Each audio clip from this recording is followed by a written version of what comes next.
ଯାଜ୍ଞସେନୀ ଭାଗ 5। ଅକସ୍ମାତ୍ ଆନନ୍ଦ, କୋଳାହଳ ଏବଂ କରତାଳିରେ ସଭାସ୍ଥଳ ପ୍ରକମ୍ପିତ ହୋଇଗଲା।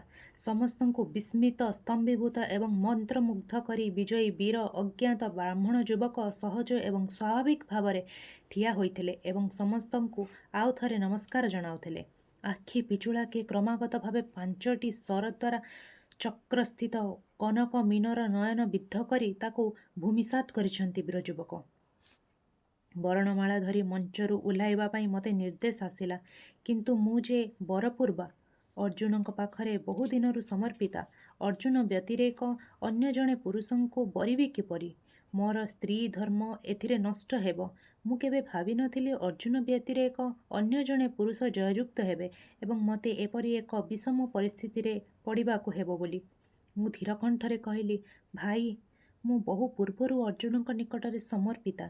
ଆଜି ଅନ୍ୟ ଜଣେ ପୁରୁଷଙ୍କୁ ବରଣ କିପରି କରିବି? ଧୃଷ୍ଟଦ୍ୟୁମ୍ନ ସ୍ପଷ୍ଟ କଣ୍ଠରେ କହିଲେ, ଅର୍ଜୁନ ନୁହେଁ, ତୁ ଧର୍ମ ପାଖରେ ସମର୍ପିତା ହୋଇଛୁ। ଧର୍ମ ରକ୍ଷା କରିବା ପାଇଁ ତୋର ଆବିର୍ଭାବ। ପିତାଙ୍କ ଧର୍ମ ହେଉଛି ପୁତ୍ରୀର ଧର୍ମ। ପିତାଙ୍କର ସତ୍ୟ ରକ୍ଷା ପାଇଁ ପ୍ରଭୁ ଶ୍ରୀରାମଚନ୍ଦ୍ର ବନବାସ ଯାଇଥିଲେ। ରାଜା ଦ୍ରୁପଦ ଆର୍ଯ୍ୟବର୍ତ୍ତର ଶ୍ରେଷ୍ଠ ବୀରଙ୍କୁ ଜାମାତା କରିବା ପାଇଁ ଚାହିଁଥିଲେ। ଆଜି ସେହି ଶ୍ରେଷ୍ଠ ବର ପଣରକ୍ଷା କରି ତୋ ସମ୍ମୁଖରେ ଉପସ୍ଥିତ। କାଳ ବିଳମ୍ବ ନ କରି ପିତାଙ୍କର ସତ୍ୟ ପାଳି ତୋର ଦୁହିତା ଧର୍ମ ରକ୍ଷା କର। ମୁଁ ଭାବିଲି, ଧୃଷ୍ଟଦ୍ୟୁମ୍ନଙ୍କର କଥା ସତ୍ୟ। ପିତାଙ୍କର ସତ୍ୟ ପାଳନ ପାଇଁ ଯଦି ମୋ ସ୍ତ୍ରୀ ଧର୍ମରେ ଆଞ୍ଚ ଆସେ, ତେବେ ଆସୁ। ପ୍ରଥମ କଥାଟି ହିଁ ମୋର କରଣୀୟ। ମୋର ଧର୍ମ ପଛକେ ନଷ୍ଟ ହେଉ, ମାତ୍ର ପିତାଙ୍କର ଧର୍ମ ରକ୍ଷା ହେଉ। ବରଣମାଳା ଧରି ମୁଁ ଧୀରେ ଧୀରେ ଆଗେଇଲି। ଦେଖିଲି କୃଷ୍ଣ ସହାସ୍ୟ ବଦନରେ ବଳରାମକୁ କିଛି ଇଙ୍ଗିତ ଦେଇ ବ୍ରାହ୍ମଣ ଯୁବକଙ୍କ ନିକଟରେ ଠିଆ ହୋଇଛନ୍ତି। ଲଜ୍ଜାବଶତଃ ମୁଁ ଦୃଷ୍ଟିନତ କରି ଚାଲୁଥାଏ। ସେହି ବ୍ରାହ୍ମଣ ଯୁବକଙ୍କର ମୁଖ ଦର୍ଶନ କରିବାକୁ ମଧ୍ୟ ଲଜ୍ଜା ବୋଧ କରୁଥାଏ। ଯୁବକଙ୍କର ସୁକୋମଳ ପଦଯୁଗଳ ଉପରେ ଦୃଷ୍ଟି ନିବଦ୍ଧ କରି ବରଣମାଳା ଦେବାକୁ ଉଦ୍ୟତ ହେଉଛି।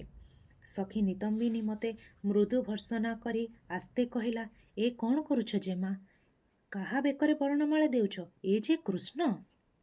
ମୁଁ ଲଜ୍ଜାରେ ଅଳ୍ପ ଘୁଞ୍ଚିଗଲି ଏବଂ ଚକିତା ହୋଇ ଦେଖିଲି, ମୋ ସମ୍ମୁଖରେ 4ଗୋଟି ପାଦ ଏକାଭଳି ପଦ୍ମ ହୋଇ ଫୁଟିଛି।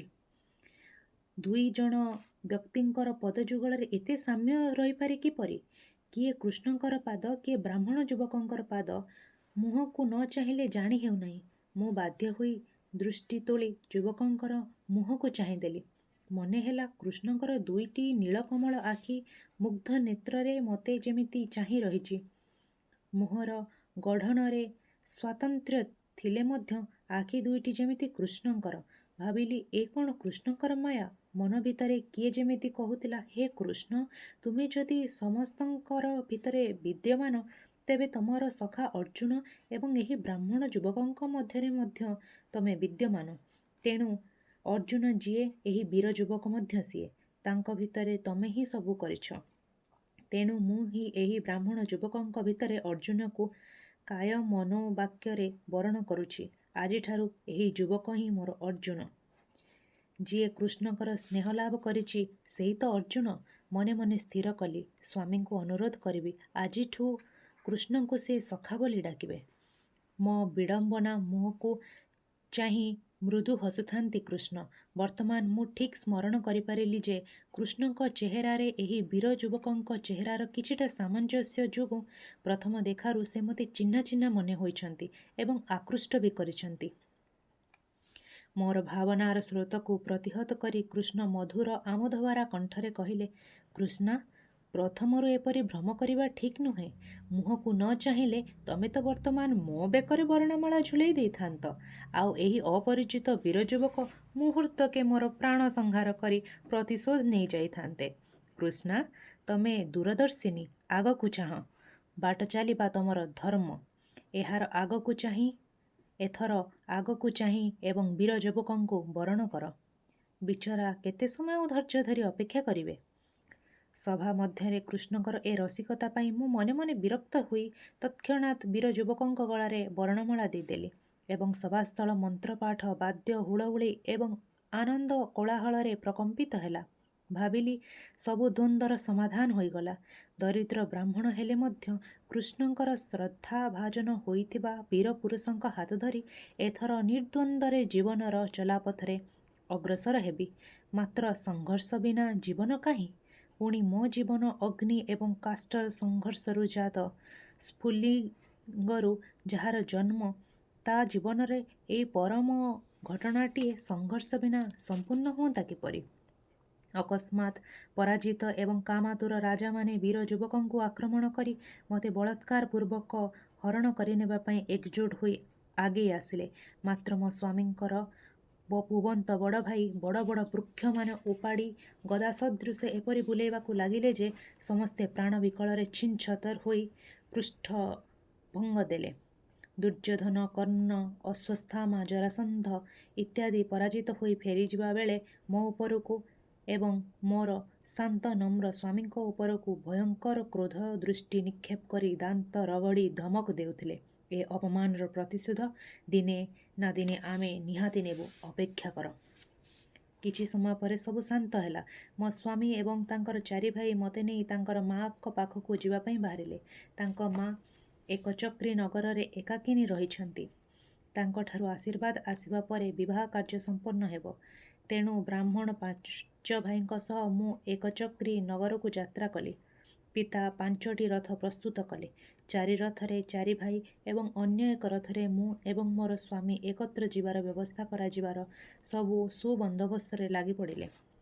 ମାତ୍ର ମୋର ସ୍ୱାମୀ ପ୍ରତିବାଦ କରି କହିଲେ, ଆମେ ଭିକ୍ଷୁକ ବ୍ରାହ୍ମଣ, ଭିକ୍ଷା ଗ୍ରହଣ କରି ଜୀବନ କାଟୁ, ପାଦରେ ଚାଲି ଚାଲି ଦେଶ ଭ୍ରମଣ କରୁ। ତେଣୁ ଆମେ ଚାଲି ଚାଲି ହିଁ ଆମର ବାସସ୍ଥାନକୁ ଯିବା ଉଚିତ। କୃଷ୍ଣ ଯେହେତୁ ମୋର ସହଧର୍ମିଣୀ ହେବାକୁ ଯାଉଛନ୍ତି, ସେ ମଧ୍ୟ ଆମ ସଙ୍ଗେ ଚାଲି ଚାଲି ଯିବାର କଥା। ଅବଶ୍ୟ ରାଜକୁମାରୀଙ୍କୁ ପଥଶ୍ରମ ନିଶ୍ଚୟ ବାଧିବ, କିନ୍ତୁ ଆମେ 5 ଭାଇ ତାଙ୍କ ସାଙ୍ଗେ ଥିବା ଯାଏଁ ଅରଣ୍ୟ ପଥରେ ତାଙ୍କର କିଛି ବିପଦର ସମ୍ଭାବନା ହେବ ନାହିଁ। ମୋର ଭାଇ ଦୃଷ୍ଟଦ୍ୟୁମ୍ନ ପ୍ରତିବାଦ କରିବାକୁ ଯାଉଥିଲେ, କାରଣ ଅରଣ୍ୟ ପଥରେ ଚାଲି ଚାଲି ଯିବା ମୋ ପାଇଁ ଯେ କେତେ କଷ୍ଟକର ହେବ ତାହା ଭାବି ସେ ଅତ୍ୟନ୍ତ ଦୁଃଖିତ ହୋଇପଡ଼ିଲେ। ମାତ୍ର ମୁଁ ସଙ୍ଗେ ସଙ୍ଗେ କହିଲି, ଭାଇ, ମୋତେ ବର୍ତ୍ତମାନ ମୋର ଧର୍ମ ପାଳନ କରିବାକୁ ଦିଅନ୍ତୁ। ପ୍ରତ୍ୟେକ ସ୍ତ୍ରୀର ଯାହା କରଣୀୟ ମୋର ତାହା ହିଁ କରିବା ଉଚିତ। ଜନକ ନନ୍ଦିନୀ ସୀତା ମଧ୍ୟ ସ୍ତ୍ରୀ ଧର୍ମ ପାଳନ କରିବା ପାଇଁ 12 ବର୍ଷ ବନବାସ କଷ୍ଟକୁ ବରଣ କରିଥିଲେ। ଏ ତ ମୋର ବନବାସ ନୁହେଁ। ଅରଣ୍ୟ ପଥ ଦେଇ ଅଳ୍ପ ସମୟ ମଧ୍ୟରେ ମୁଁ ସ୍ୱାମୀଙ୍କ ଗୃହରେ ହିଁ ପହଞ୍ଚିଯିବି। ସେଥିରେ ମୋର ବିଶେଷ କଷ୍ଟ ହେବ ନାହିଁ।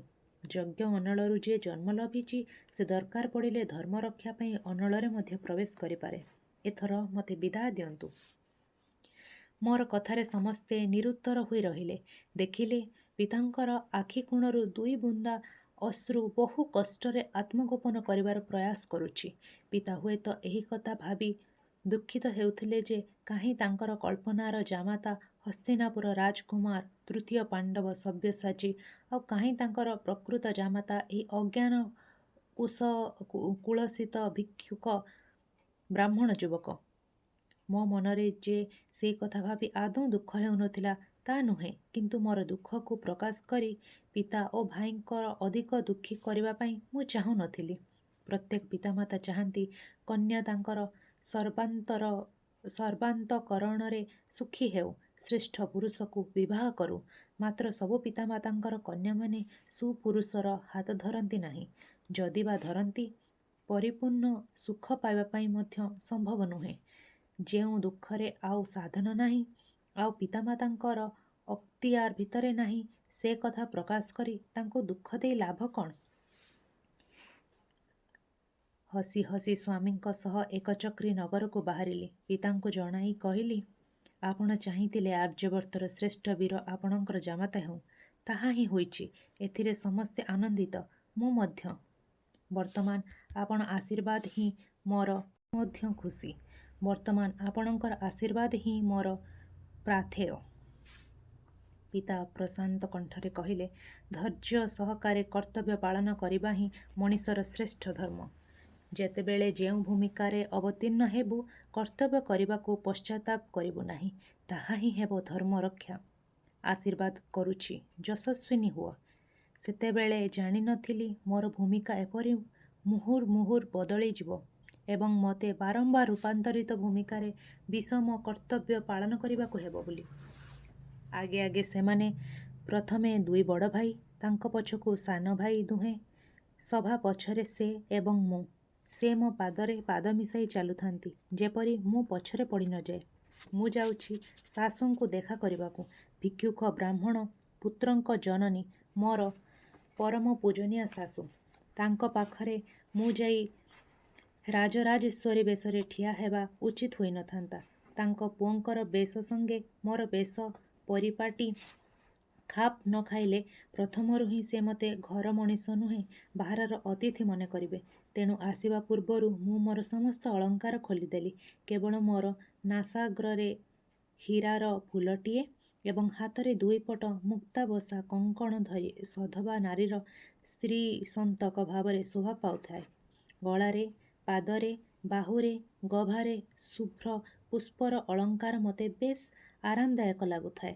ମୁଁ ପିନ୍ଧିଥାଏ ମେଘରଙ୍ଗର କୁମ୍ଭ କଲିପକା ଧଡ଼ି ଥାଇ ଶୁଭ୍ର ଶାଢ଼ୀ। ସାଧାସିଧା ବେଶରେ ଚାଲିବାକୁ ବେଶ୍ ସୁଖପଦ ଲାଗେ। ମୋର ସ୍ୱାମୀ ମୋତେ ତୀର୍ଯ୍ୟକ୍ ଦୃଷ୍ଟିରେ ଟିକେ ଟିକେ ଚାହୁଁଥାନ୍ତି ଓ ମନେ ମନେ ମୋର ରୂପକୁ ପ୍ରଶଂସା କରୁଥାନ୍ତି। ମୋତେ ଲାଭ କରିବାକୁ ମନେ ମନେ ଗର୍ବ ମଧ୍ୟ ଅନୁଭବ କରୁଥାନ୍ତି। ମୁଁ ମଧ୍ୟ ତାକୁ ତୀର୍ଯ୍ୟକ୍ ଦୃଷ୍ଟିରେ ଚାହିଁ ମୁଗ୍ଧ ହୋଇଯାଉଥାଏ। ସେ କାମଦେବଙ୍କ ଭଳି ସୁନ୍ଦର, କୃଷ୍ଣଙ୍କ ଭଳି ନିଖୁଣ ଗଢ଼ଣ, ଦୀର୍ଘ ଏବଂ କୃଶ ଶରୀର, ପ୍ରଶସ୍ତ ବୁକୁ, ନିର୍ମଳ କମଳ ଚକ୍ଷୁ, ପାଦ, ହାତ, କରତଳ, ଏପରିକି ପାଦର ନଖ ମଧ୍ୟ ନିଖୁଣ ଏବଂ ସ୍ୱତନ୍ତ୍ର, ଏକ ସୌନ୍ଦର୍ଯ୍ୟରେ ମନୋରମ। ମୁହଁଟିକୁ ଚାହିଁଦେଲେ ତାଙ୍କର ମନଟା ଯେମିତି ଦିଶିଯାଏ। ପ୍ରଥମ ଦେଖାରେ ହିଁ ମନ ହୁଏ ତାଙ୍କର ହୃଦୟ ସ୍ୱଚ୍ଛ ଏବଂ ବିଶାଳ। ଉଦାରତାରେ ଏବଂ ସହିଷ୍ଣୁତାରେ ସେ ପୃଥିବୀରେ ଏକ ଉଜ୍ଜ୍ୱଳ ଦୃଷ୍ଟାନ୍ତ ହୋଇପାରିଛନ୍ତି ବୋଲି ଦେଖୁ ଦେଖୁ ମୋର ଧାରଣା ଜନ୍ମିଥାଏ।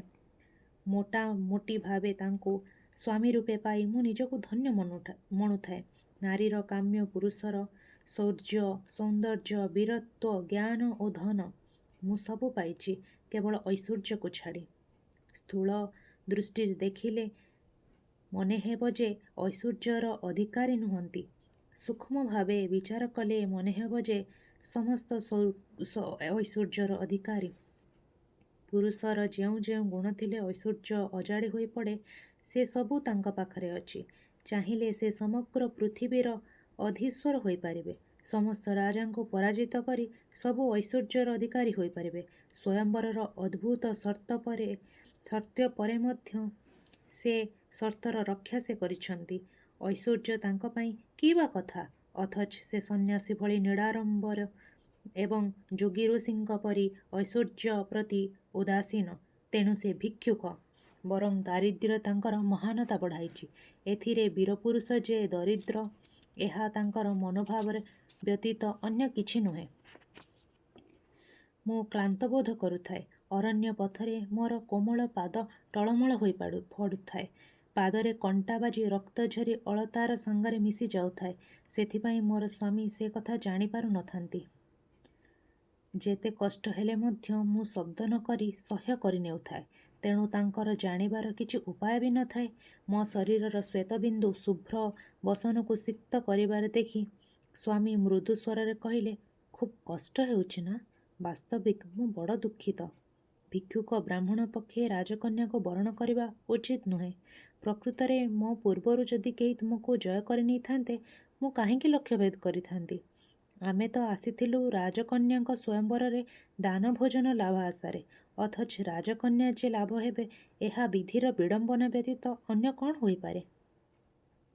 ମୁଁ ସହଜେ ସ୍ୱଳ୍ପଭାଷିଣୀ, ପୁଣି ସ୍ୱଳ୍ପ ପରିଚିତ ସ୍ୱାମୀଙ୍କ ସାଙ୍ଗେ ପ୍ରଗଳ୍ଭା ଝିଅଙ୍କ ଭଳି କଥା ହେବାକୁ କୁଣ୍ଠା ବୋଧ କରୁଥାଏ।